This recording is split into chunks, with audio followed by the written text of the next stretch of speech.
Ammonium nitrate is used in fertilizers.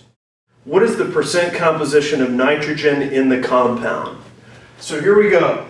Here's our ammonium nitrate. You can see it's made up of nitrogens, obviously, hydrogens, and oxygen. So first things first, we need to calculate the molar mass of the whole compound.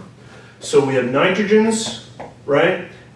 We know that there's two of them. Don't forget to count both of them. 2 times, and if you're looking at your periodic table, we'll just call it 14.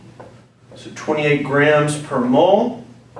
And then the next compound, the next element is hydrogen. We have 4 of those, 4 times 1.01. That comes out to 4.04 grams per mole. And then we have the oxygen. We have 3 times 16, and that comes out to 48 grams per mole. So now the next step is obviously we just need to sum